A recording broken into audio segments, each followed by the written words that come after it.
এক অবস্থানের দুর্বা বেচে খাচ্ছে, বাঁশ বেচে খাচ্ছে, কয়েকদিন পরে লাশ বেচে খাবে। অভাব নাকি স্বভাব, যিনি লাশ, বাঁশ আর ঘাসও বিক্রি করতে দ্বিধা করেন না।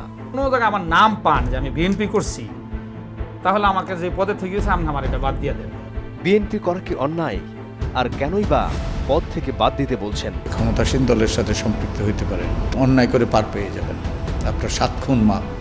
সরকারি দল পরিচয়ে অপকর্ম আর বিত্তশালী হওয়ার নেপথ্য নিয়ে সার্চলাইটের অনুসন্ধান, আমি সরকারি দল, দ্বিতীয় পর্ব।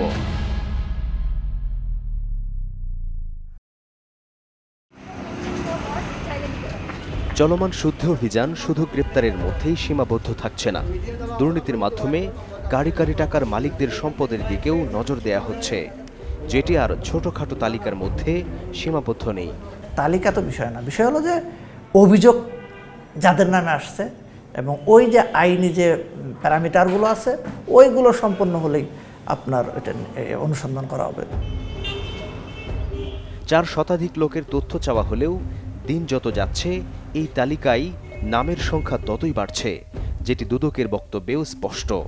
তবে শুদ্ধি অভিযানে গণমাধ্যমের ভূমিকাও যে উল্লেখযোগ্য মত এই দুদক কর্মকর্তার। দুর্নীতি দমন কমিশনের কাজে গণমাধ্যমের অবশ্যই ভূমিকা আছে এবং সেটা অত্যন্ত ইতিবাচক ভূমিকা রয়েছে। তথ্য বলছে, ঢাকা দক্ষিণ সিটি কর্পোরেশনের 39 নম্বর ওয়ার্ড কাউন্সিলর মাইনুল হক মঞ্জু সহ এই পর্যন্ত 3 কাউন্সিলর গ্রেপ্তার হয়েছেন। এর বাইরে শুদ্ধি অভিযানের পর থেকে ঢাকা উত্তর ও দক্ষিণ সিটি কর্পোরেশনের অন্তত 2 ডজন কাউন্সিলর পলাতক রয়েছেন, যার অন্যতম মমিনুল হক সাঈদ। আমি এখন অলস হিসেবে কাজ করছি, কোনো কাজ নেই, কেউ একটা সার্টিফিকেট আসলে দেওয়া যাচ্ছে না, লোকজনও আসে না। চেয়ার টেবিল সব আছে, নেই জনপ্রতিনিধি। কাউন্সিলরের অনুপস্থিতিতে দাপ্তরিক কাজ সামাল দিচ্ছেন অফিস সচিব। সম্প্রতি সিটি কর্পোরেশন মমিনুল হক সাঈদকে বহিষ্কার করেছে। তবে নাগরিক সেবা নিশ্চিত করার লক্ষ্যে রাস্তার মোড়ে মোড়ে সিসিটিভির সেই আয়োজনও এখন ভেস্তে গেছে।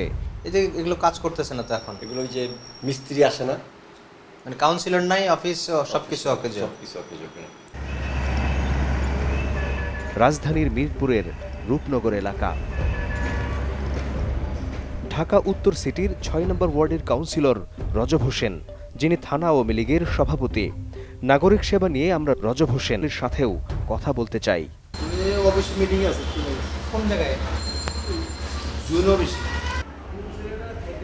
কাউন্সিলরদের কার্যালয়, যেখানে সেবা প্রত্যাশীদের ভিড়ে সরগরম থাকার কথা, সেখানে উল্টো চিত্র। অফিসে না পেয়ে কাউন্সিলর রজব আলীর বাসায় টিম সার্চলাইট। আমার ডিউটিতে আমি এসে ওনাদের দেখি না। কবে থেকে বাসায় নেই? আমি তো ডিউটিতে এসে দেখিনি। আজকে বাসায় ছিল না, কালকে ছিল বাসায়। আমার দিনের ডিউটিতে আমি দেখিনি। দিনভর দায়িত্ব পালন করলেও দারোয়ানের চোখে না পড়ার কারণ রহস্যজনক। অনুসন্ধান বলছে, এই কাউন্সিলরও বাড়ি গাড়ির মালিক হয়েছেন ক্ষমতাকে ব্যবহার করে। এবার যাব ক্ষমতাকে পুঁজি করে ফুলে ফেঁপে ওঠা কাউন্সিলর রাজীবের কাছে, যিনি জনতার কাউন্সিলর নামেও পরিচিত। শুদ্ধি অভিযান শুরুর পর থেকে তিনিও আত্মগোপনে চলে যান। আলমারিতে ক্যাশ 5 লাখ টাকা ছিল ওই সময়, ওই টাকাটা নিয়ে নিয়েছে। যেন চোরে না শোনে ধর্মের কাহিনী। মসজিদের টাকাও যার হাত থেকে রক্ষা পায়নি। এটাকে টিকিয়ে রাখছে আমাদের দুর্বৃত্তায়িত রাজনীতি। রাজনীতির দুর্বৃত্তায়নের প্রতিচ্ছবি তারিকুজ্জামান রাজীব, যার অজানা আরও তথ্য নিয়ে ফিরছি একটা বিরতির পর।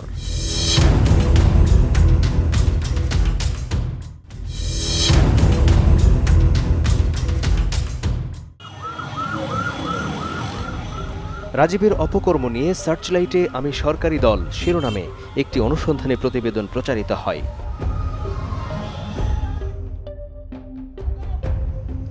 প্রতিবেদন প্রচারের 24 ঘন্টার মধ্যে পলাতক অবস্থায় র্যাবের হাতে গ্রেপ্তার হন তিনি।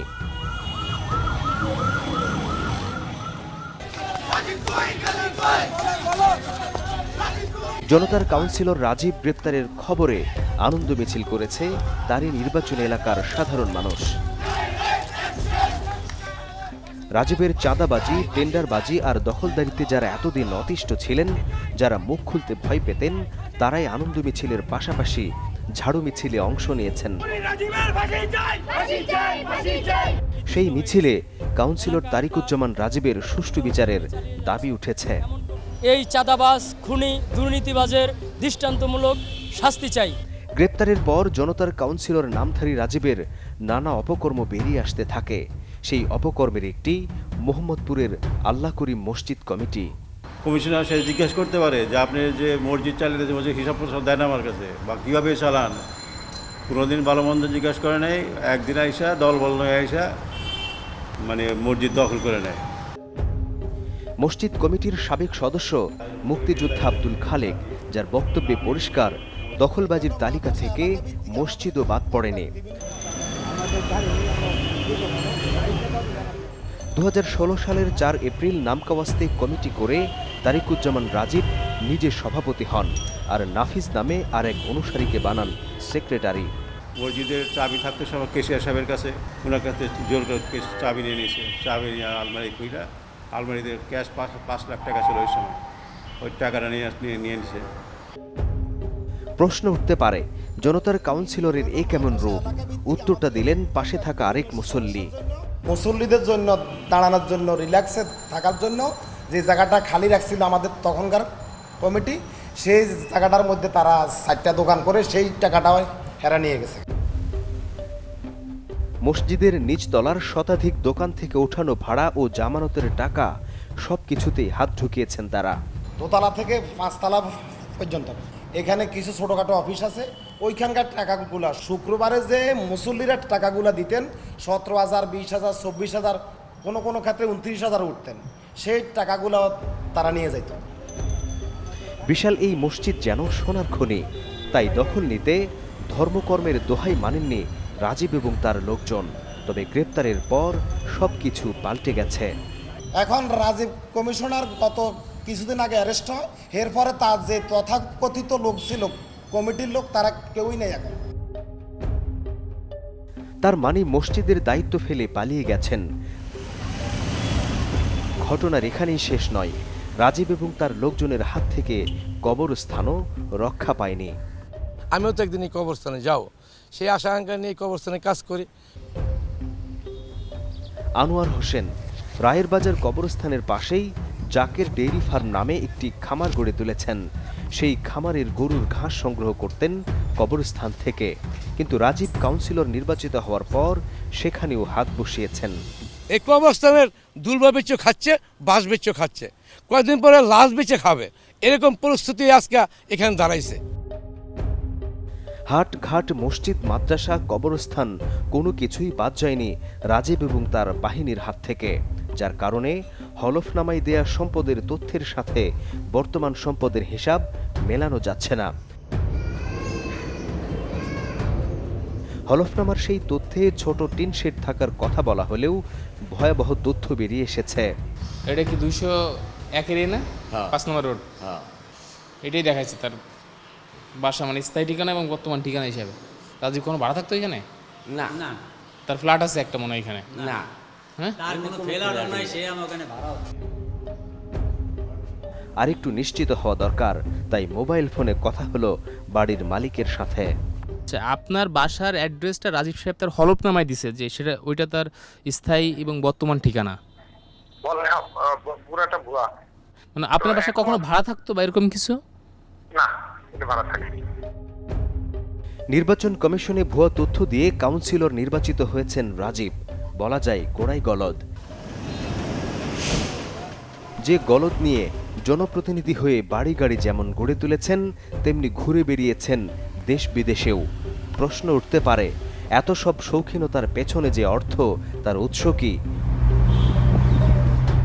উত্তরটা দিয়েছেন স্থানীয় সরকার বিশেষজ্ঞ তোফাইল আহমেদ। সিটি কর্পোরেশনের কিছু কাউন্সিলর তার এলাকার মানুষকে জিম্মি করেছে, এলাকার ব্যবসা কেন্দ্রগুলোকে জিম্মি করেছে, এলাকার মানুষের যে বসবাস করে যে রাস্তাঘাট, এগুলোতে তারা ব্যারিকেড সৃষ্টি করে রেখেছে। এরা কিন্তু রিয়েলি ক্রিমিনাল। এদের অর্থ উপার্জনের পথটাই হচ্ছে এটা অন্য পথ, সোজা পথ না। স্পষ্টভাষী এই স্থানীয় সরকার বিশেষজ্ঞ পেছনের কথাটাও জানান দিলেন। ওই এই সিটি কর্পোরেশনের সদস্য ইলেকশন করেছে, সেটা তার একটা পাওয়ারের, একটা ক্ষমতার, একটা বৈধতার ছাপ তার মধ্যে আছে, তাই না? পাওয়ার মানে ক্ষমতা, যে ক্ষমতা ব্যবহার করে ধরাকে সরা জ্ঞান করেন, কিন্তু আইনের হাতে গ্রেপ্তার হবার পর তারাই আবার জনসেবার কথা বলে পার পাওয়ার চেষ্টা চালাচ্ছেন। অবশ্য সেটিরও স্পষ্ট ব্যাখ্যা দিয়েছেন তোফায়েল আহমেদ। সেবা এটা সরাসরি সিটি কর্পোরেশন কাউন্সিলর দেয় না, এটা একটা মেকানিজমের মাধ্যমে সেবাটা পায়। এই যে কথাটা এখন উঠছে হঠাৎ করে যে ওনারা না থাকলে সেবা দিবে কে? ওনারা না থাকলে সেবার কোনো রকমের হেরফের হওয়ার কোনো কারণ নেই। কারণ মনে করেন আপনার কনজারভেন্সি সার্ভিস, ময়লা আবর্জনা বর্জ্য নিষ্কাশন, এটা কি বন্ধ হবে? স্ট্রিট লাইট বন্ধ হবে? কোনোটাই কিছু বন্ধ হওয়ার কিছু নেই। আর কেউ কেউ বলবেন যে আপনার বার্থ সার্টিফিকেট, ডেথ সার্টিফিকেট নিতে আমার অসুবিধা হচ্ছে, কোনো অসুবিধা নেই। এটা একজন না থাকলে আরেকজন কর্পোরেশন একজনকে অথরাইজ করে দেবে, কে সই করবে? এটা এগুলো ঠুটু যুক্তি, এগুলো কোনো যুক্তি হয় না। এটা উনি একজন ক্রাইম করলে তারা যদি আমার সেবা বন্ধ হয়েছে তারা ছেড়ে দিতে হবে। অপরাধী যেমন তার অপরাধ ঢাকার চেষ্টা করেন, তেমনি আইনের ফাঁকও খোঁজেন। এবার আমরা কাউন্সিলরদের বাইরেও সরকারি দল পরিচয়ে অপরাধ অপকর্ম নিয়ে হাজির হব। তার আগে কথা বলবো সুজন সম্পাদকের সাথে। আপনি যদি কোনোভাবে সরকারি দলের সাথে, ক্ষমতাসীন দলের সাথে সম্পৃক্ত হইতে পারেন, আপনি বহু রকম সুযোগ সুবিধা পাবেন, এবং ন্যায়সঙ্গত সুযোগ সুবিধা পেলে তো কোনো সমস্যা নেই, কিন্তু অন্যায় সুযোগ সুবিধা পাবেন এবং অন্যায় করে পার পেয়ে যাবেন। আপনার 7 খুন মাপ। ক্ষমতাসীন দলের সাথে যুক্ত হওয়ার দুইভাবে যুক্ত হওয়া যায়। একটা হলো নির্বাচিত পদের মাধ্যমে, আরেকটা হলো দলের পদ পদবি, দলের কিংবা দলের অঙ্গ সংগঠনের পদ পদবি।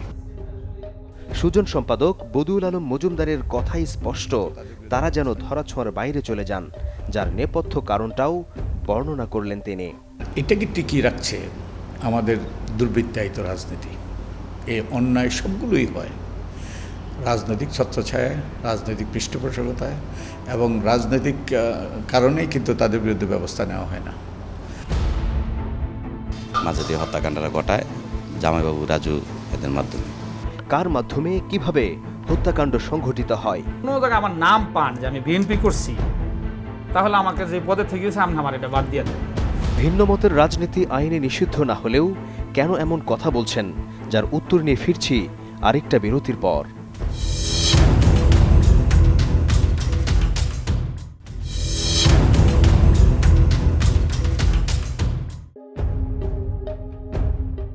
এই ব্যক্তির নাম মাজেদ খান, ঢাকা মহানগর উত্তর শ্রমিক লীগের সভাপতি। 3 বছর ধরে শ্রমিক লীগে আছি। সভাপতির আকস্মিক মৃত্যুতে যেন তার সম্ভাবনার দুয়ার খুলে গেছে। আমি প্রেসিডেন্ট ক্যান্ডিডেট, বিভিন্ন জায়গায় দৌড়াচ্ছি, ঘুরতেছি। শ্রমিক লীগ উত্তরের রাজনৈতিক এই নেতা এরই মধ্যে 9 বার পবিত্র কাবা শরীফ ঘুরে এসেছেন। এই নেতার রাজনৈতিক শুরুটাও নাকি পীর মাশায়েখ সংগঠন দিয়ে। 13 বছর জাকের পার্টি উত্তরা বৃহত্তম থানার সেক্রেটারি ছিলাম। জাকের পার্টি দল হিসেবে ছোট, তাই হয়তো সেখান থেকে সরে এসেছেন। আওয়ামী লীগ কিংবা অঙ্গ সংগঠনের সদস্য না হয়েও দলে ঢুকেই মহানগর শ্রমিক লীগের গুরুত্বপূর্ণ পদ বাগিয়ে নেন। আমরা মাজেদ খানের প্রতিবেশীর সাথে কথা বলবো, যিনি ক্যামেরার সামনে কথা বলতে রাজি হননি। তবে মাজেদ খান আর এই ব্যক্তি একই সাথে বিএনপির রাজনীতি করেছেন। বিএনপিতে ছিল কোন টাইমটাতে? 91, 95। ওই কোনো পদে ছিল? ওই যে তরুণ দল করতো। তার মানে দলে অনুপ্রবেশকারী। দলের সাধারণ সম্পাদক বারবার যাদের ব্যাপারে সতর্ক থাকতে বলেছেন, কিন্তু কে কার সতর্কতা শোনেন? বরং মাজেদ খান এই দাবি মানতে নারাজ। কোনো জায়গায় আমার নাম পান যে আমি বিএনপি করছি, তাহলে আমাকে যে পদে থেকে সামনে আমার এটা বাদ দিয়ে দেন। মানুন আর না মানুন, অনুসন্ধান বলছে বিশ্ব রোডে মুদি দোকান দিয়ে জীবন শুরু করা মাজেদ খানের উত্থান সরকারি দলে পদ পদবি পাওয়ার পর থেকে। গত কয়েক বছরে তিনি এতটাই ফুলে ফেঁপে উঠেছেন যে উত্তরা 10 নম্বর সেক্টরে 10 তলার এই আলিশান বাড়ি, 5 নম্বর সেক্টরের 5 তলার এই বাড়ি ছাড়াও আশকোনার 5 তলার এই বাড়ি, যেখানে 3 স্টার আবাসিক হোটেল এবং পাশের 4 তলার নোয়াখালী হোটেলের মালিক। এর বাইরে আশকোনায় নির্মাণাধীন 7 তলার এই বাড়ির মালিকও মাজেদ খান, যেটি তার মূল বাড়ি হিসেবে পরিচিত। চড়েন দামি গাড়িতে। রাজুক মার্কেটের এই রেস্টুরেন্ট ছাড়াও আরও রয়েছে 4টি দোকান। এত সম্পত্তির মালিক হলেন কিভাবে? যদি দুর্নীতি আমার বিরুদ্ধে কোনো অভিযোগ থাকে, প্রমাণিত হয়, তাহলে আমি দণ্ডিত হব, মাথা পেতে নিতে বাধ্য আমি। উত্তর যেন আগে থেকেই প্রস্তুত ছিল। এজন্য তিনি এবং তার প্রথম স্ত্রী মাহবুবা বিবির ট্যাক্স ফাইলের কপি পাঠিয়েছেন, সাথে দুইজনের নামে প্রিমিয়ার ব্যাংক থেকে নেয়া 1,05,00,000 টাকার লোনের কপিও পাঠিয়েছেন। লোনের টাকায় এত সব সম্পত্তি গড়ে তোলা হয়েছে দাবি তার। এই টাকায় এতগুলো বাড়ি আর সম্পত্তি গড়ে তোলা সম্ভব কিনা প্রশ্ন উঠতেই পারে। অনুসন্ধান বলছে মাজেদ খানের টাকা কামানোর অন্যতম উৎস রাজুক মার্কেট ও আশপাশের অবৈধ দোকান। মার্কেটের নিচতলায় কার পার্কিং থাকার কথা থাকলেও নামকাওয়াস্তে পুরো আন্ডারগ্রাউন্ড জুড়ে প্রায় শতাধিক দোকান। এর বাইরে মার্কেটের চারপাশে আরও 28টি দোকান এবং ফুটপাত। সেখান থেকে মাস শেষে কয়েক লাখ টাকার ভাড়া তোলেন, যার একটি বড় অংশ মাজেদ খানের পকেটে ঢোকে। শ্রমিক লীগ নেতা মাজেদ খানের বিরুদ্ধে হত্যাসহ একাধিক মামলার তথ্য রয়েছে। হ্যাঁ, একটা মার্কেট ছিল, মামলাটা একদম এখন রিসেন্টলি মনে হয় এটার রায় হয়ে যাবে। মামলা নিয়ে কথা বলতে হবে নিহতের পরিবারের সাথে। বিল্ডিং কাজ বাবদ বেশ কিছু টাকা পানাদানো হয়, টাকা সূত্রপাত তৈরি মাজেদের হত্যাকাণ্ডরা ঘটায়। বলেছিল যে মাজেদের নির্দেশে তারা 7 জন, জামাইবাবু, রাজু, আওলাদ, শ্যামল, জামির, এরা 7 জন মিলে হত্যাকাণ্ডরা ঘটাইছে। নিহত বাদলের ভাই হাবিবুর রহমান, যার কাছে মামলার সব শেষ নিয়েও প্রশ্ন ছিল। মামলা এখন বিশেষ আদালত পাশে আছে বিচারাধীন অবস্থায়। তো ওই দিনকে আমরা সাক্ষী, আমাকে ডাকেছিলাম, সাক্ষী দিয়ে আসছি, হ্যাঁ সাক্ষী পর্যায়ে আছেন। ছেলে হারিয়ে মা এখনো চোখের জল ফেলেন। আমার হত্যাকালটা মনে হয় আমার দিন মেয়াদটা আমি আসি না, মোর কইতে তো